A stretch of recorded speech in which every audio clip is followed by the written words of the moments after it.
The Idries Shah Foundation podcast. Practical psychology for today. Featuring the works of Idries Shah, narrated by David Ault.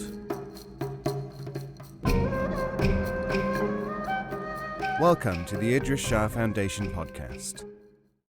In this edition of the podcast, we will hear selections from Sufi Thought and Action by Idries Shah.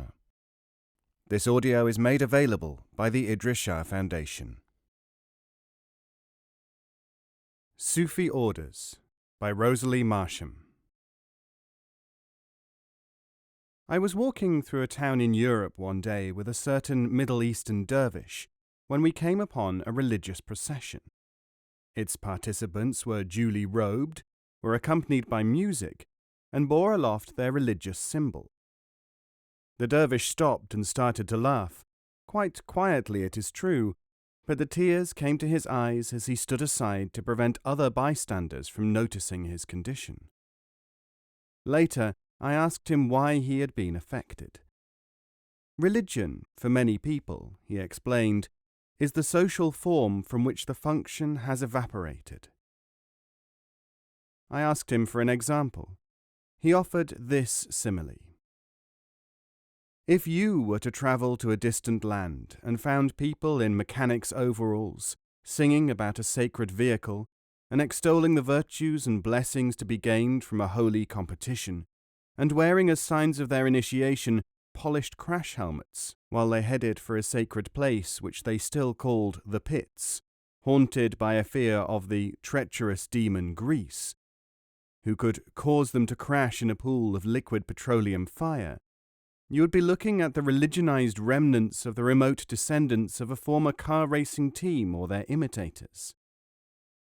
Its own members, for their part, would of course be quite sure that their archaic and highly paraphrastic antics added up to something else, something which seemed to them to be more important. But to get the car back on the road, you would have recalled as you wiped the tears of laughter from your eyes, would need the restoration of training for mechanics before anything at all could be done. Those who have been in touch with a real Sufi school, as well as the imitators, will, of course, recognize delusive cult behavior in the latter, their symbols and rituals, in their use of liturgy, in their assumptions about what they are doing. This is so marked that the legitimate Sufi preceptors of today, the ones who continue the Sufi work in its pristine form, can have no spiritual contact with the orders. The leaders, and even less the members of the orders, would be scandalized to hear from the current Sufi exponents that in place of ritual there must be a sentience which flows back and forth between a teacher and his student, and which is in fact obstructed by the paraphernalia, which outsiders love to think of as spiritual.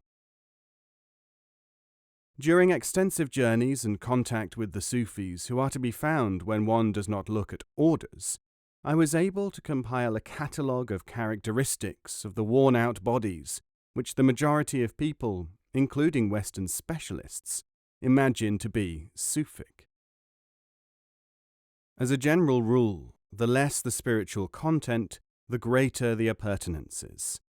Tall hats, robes and music, secretiveness and high-flown titles are very common. Whole orders are sustained on these nutrients. Several groups make much of their Islamic connections, and their Western followers delight in adopting Eastern names and even titles. Among these, the favorites are Sheikh, Pir, Kutub, Haji or Al-Hajj, Murshid, and Reis. In this, of course, they tend to follow the fantasies of their teachers. The more dilapidated the group, the more it will sink into either fanaticism or libertinism. One group which has branches all over the East has done a great deal to get the Sufis a bad name, because the following almost invariable signs are found among its leaders: a fondness for distilled liquor, sexual excesses, handing out ultimatums to their followers, usually about once a year. Such is the suggestive effect of actions carried out in concert and at the behest of others, that participants almost always develop an increased sense of awe, awareness, or belief in the leader and the system after being subjected to such charades. This, however, is in line with contemporary psychological knowledge, although not widely understood by the general public, from which recruits to such groups continue to be attracted. Another feature of the orders, which in fact constitutes a senile phase of teaching, is concerned with exercises and movements. Mental and physical exercises are, of course, a well-known part of very many of the world's religious and especially esoteric movements. With the real Sufi school, however, the movements are never carried out by all members, since each movement is held to correspond with a particular characteristic and a certain stage of the individual's development. When the exercises become standardized, they lose their developmental effect, and instead serve either to automatize or else to provide a field for imagination. In legitimate Sufi tutelage, indeed, exercises are sometimes given for the purpose of ascertaining whether the learner will reject them, a sort of spiritual intelligence test. All this is very far from the performances familiar to us in the more public, vitiated forms of Sufism and other systems passing today under the name of genuine spiritual schools.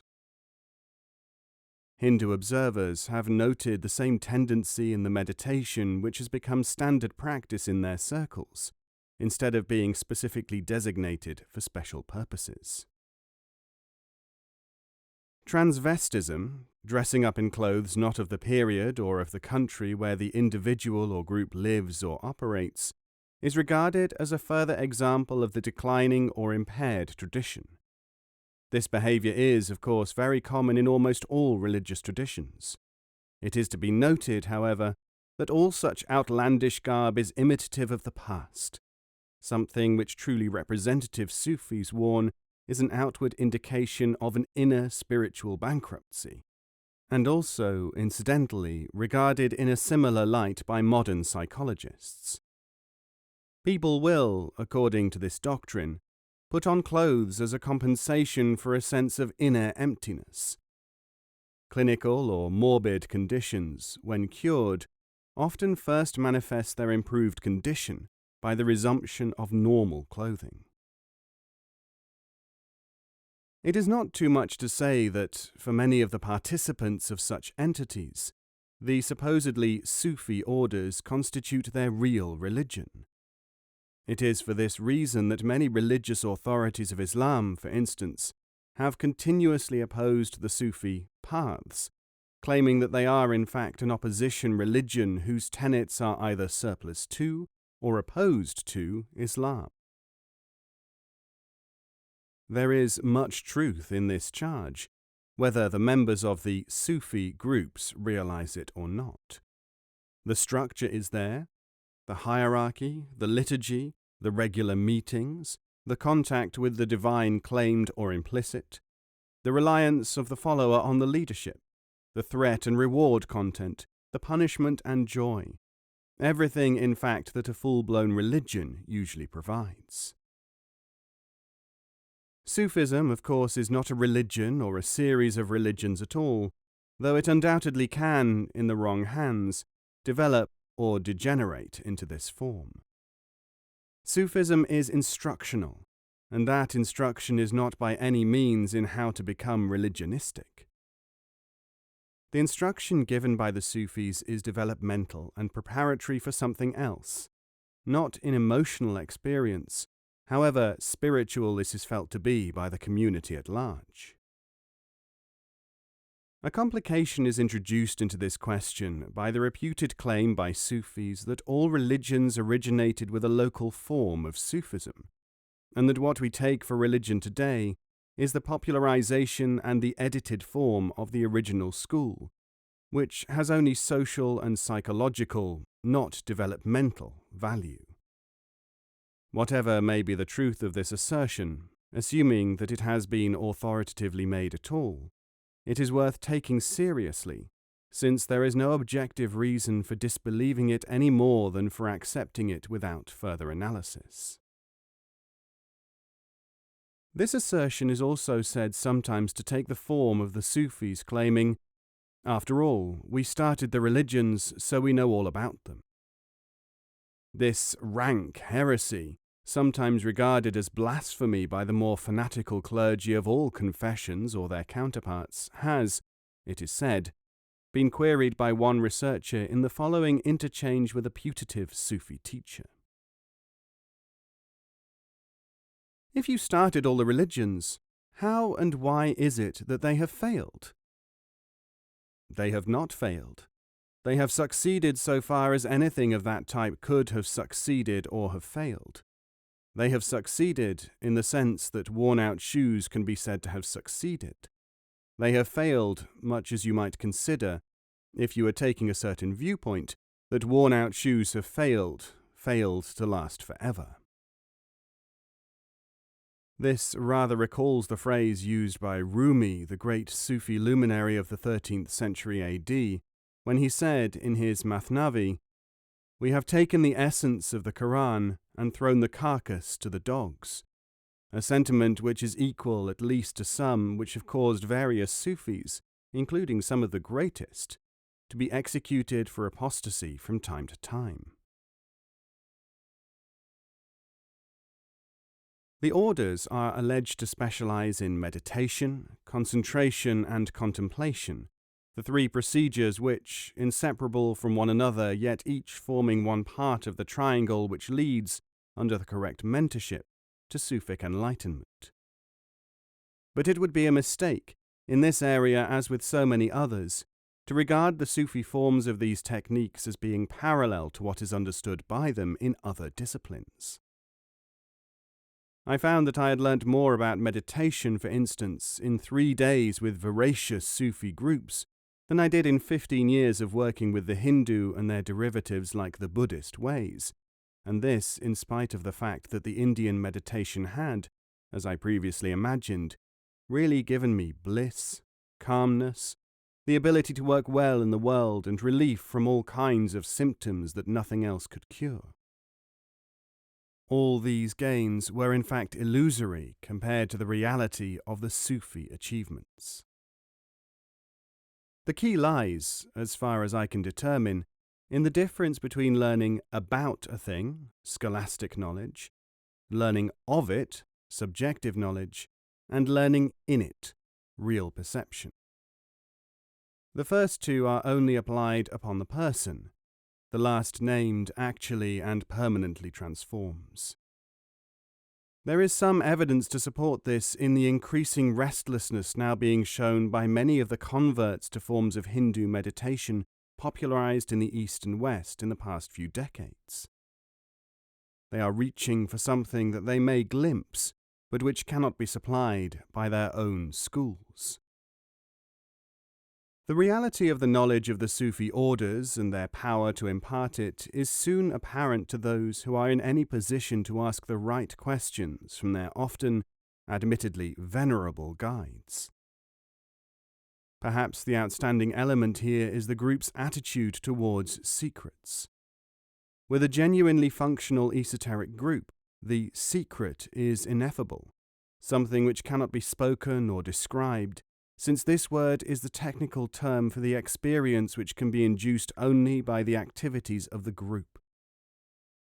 In diluted and secondary groups, this secret becomes secrecy, something prized for its own sake, or else something learnt without any conception that it is a derivative formula which comes into being when the operational aspect is lost or absent. The real Sufi is he whose concealment is the fact that he does not give out anything unless it is indicated, not that he makes himself inaccessible. The secretive and elusive characters who pass for mystical masters are seen, through Sufi eyes, as mere play actors covering up a lack of knowledge, or else imagining that secrecy is secretiveness because of verbal literality. They have no experience of the real thing. The phrase used by one of the real schools, the Khwajagan, masters from which the Naqshbandi, designers, developed, is Khilwat da Anjuman, seclusion in company, which means that the real Sufi lives an open life. That which is secret is inexpressible, and only that which he cannot make public, because there is no means to do so until the conditions are right. The superficial understanding of secrecy and privacy are undoubtedly distinct signs of the inadequacy of the supposedly Sufic group. The fact that these are in many places the best known of all the Sufi enterprises does not, of course, invalidate the fact that they are degenerate from the point of view of their capacity to communicate reality, though fully functional as mystification instruments. The general mystery, and sometimes the prestige, of the orders has given them an attraction capacity far beyond anything which they can deliver in the sense of teaching. This tendency has been equally marked in the Middle East, in Europe, and in the Far East, where the costumes, intonations, and other theatrical effects, plus the continued propaganda that there is something important and concealed only for the elect, have been the main props of such organizations through the ages. In this role, however, they play a no more significant part in the organism of the society in which they have their being than the primitive ritual societies found among the peoples of undeveloped territories. That is to say, they serve to attract and hold interest, and to sell nothing more than prestige, though they may preside over such functions as the rites of passage, which some communities find necessary to ensure the transition from one state of life or mentality to another. Next to mystery, in very many of the large number of orders, there are said to be over 700 of them, situated from the Atlantic in Morocco to China and India, the order's theoreticians make much play of the subject of spiritual pedigree. According to this, the link of living teachers runs from the present-day chief of the order right up to the founder of the order, and thence, generally in one or two lines, to Ali or Abu Bakr, companions of Muhammad 1400 years ago. Since the Middle Ages, these silsilas, or chains of baraka, impalpable spiritual force, have become a part of the mythology of virtually all the orders. There are, however, serious difficulties about this chain system. In the first place, the orders themselves are late medieval developments, coming into being many centuries after the early classical masters to whom their members still look as central figures establishing their legitimacy. In other words, the early masters did not feel it necessary to claim a connected chain of spiritual succession from one master to another. History shows that this innovation in Sufism came about in imitation of the scholastic habit of invoking higher authority in a succession of transmitters for the hadith, the sayings and doings of the Prophet Muhammad.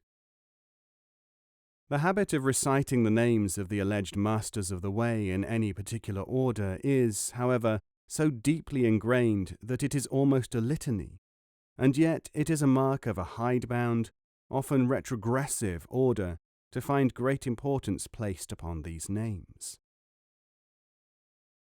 The second problem is that many of the masters claim that they were independently illuminated. That is to say, they had no mentor who passed on the spiritual force. Among them are such as Ibn al-Arabi, who denied that he had any teacher in this form, and Hafiz. The third problem is that virtually none of the alleged founders of the orders, Rumi, Gilani, Bahuddin Naqshband are examples, actually founded the order which takes his name. Originally, no doubt, the prototype of the order came into being after the founder's death, in order to stabilize his teaching.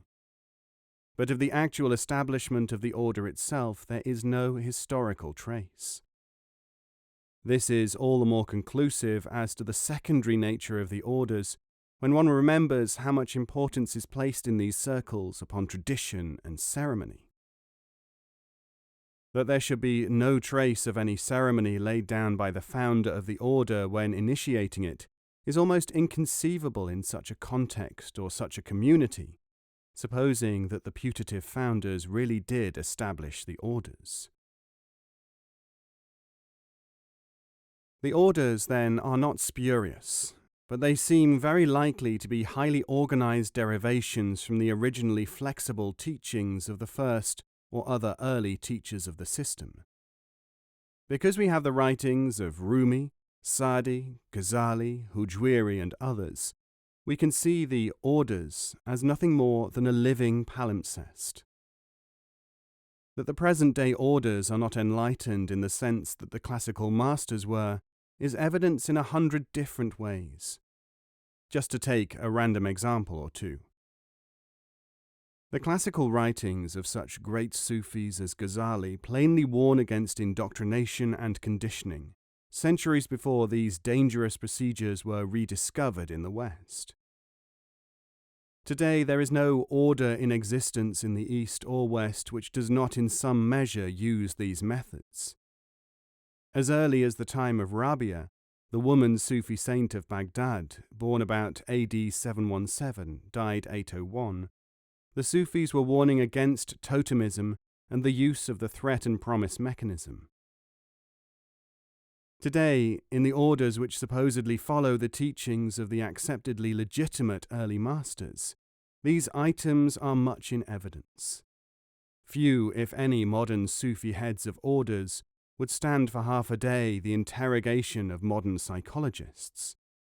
They could never defend their techniques effectively against the discoveries of contemporary behaviorists. Yet, if we examine the writings of the pre-order Sufi greats, we find that they can hardly be faulted in regard to their knowledge of fundamental aspects of human psychology and behavior. Beyond the orders, however, the Sufi activity continues, and in the past few decades there are many signs that the original school is making its presence and reality felt. In order to carry on the teaching, however, those behind this operation have often chosen to reach over the heads of the orders, addressing the public in general, and even frustrating all the efforts of members of the orders and other esotericists to partake of their teaching. But why cut anyone off from a source of learning? Surely everyone is entitled to it. The essence of the operation is not to cut anyone off. They do that themselves, as one exponent told me, continuing, "There is a large number of people, both within cults and outside them, who have such fixed ideas about what Sufism is or should be, that they have made themselves inaccessible to real teaching." A recent example was when several Western esoteric groups spent years in trying to get Idries Shah and others who work with the real tradition to enter their own fold, even to lead it. This failed because the Sufis made it too hard for the mere accumulations of people to join them. I asked what a mere accumulation meant. All genuine esoteric or spiritual groups work by collecting a certain number of types of individuals who have the maximum potential, and grouping them in such a way as to establish a strong base of perceptiveness, so that others and yet others and so on in gradually increasing concentric rings of potential can be associated with them. People who do not know how to do this cannot construct their body of the faithful as an instrument which will resonate to the higher impulses or divine grace in any real way. The result is the latter's development into a clan. They become a mere accumulation of people, which is even less susceptible to teaching than any randomly collected group, since they have decided that each and every one of them should participate all the time in the studies or rituals. The salient features of the authentic group are clearly set out here, while the misteachings entrapment of the naive esotericist is equally patent. The distinctive, specified nature of both the learners and the teachings seems impenetrable only to those who have been misinstructed. The religious and secular authorities alike in those eastern lands where self-styled Sufi orders flourish often oppose them for their pretensions that hierarchy and tradition are more important than function. In being able to do this, the authorities are on surer ground than those in the West, who seek to avoid the excesses of such organizations. The reason for this is that the classical Sufi literature is accessible in local languages and can be employed there as a check on the orders.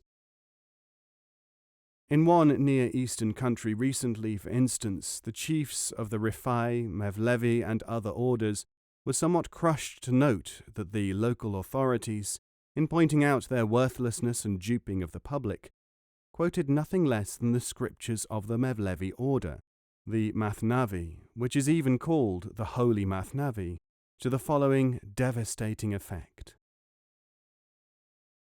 There were once 3 animals, a sheep, an ox, and a camel, travelling together. Someone had abandoned a bale of fodder by the roadside, and they all wanted to eat it. The sheep, however, pointed out that there was only enough for one of them. He suggested that whoever was the most ancient should have the prize. He added that it was rightfully his, for he had been alive at the time when Abraham offered his son as a sacrifice. But the ox could not agree. "I am one of those oxen whom Adam himself used in his ploughing. That makes me entitled on the basis of seniority," he said. When the camel heard what the others had said, he was at first too astonished to speak. Then he extended his neck and picked up the food, raising it high into the air. "Hierarchy and tradition," he pronounced, "can have no meaning for me, for I have the body and the neck to do without them." After the lapse of several hundred years, Rumi died in 1273, the Mevlevis, or dancing dervishes, who formerly claimed that action was better than tradition, now have turned half a circle, and themselves invoke the very traditionalism that their alleged founder worked against.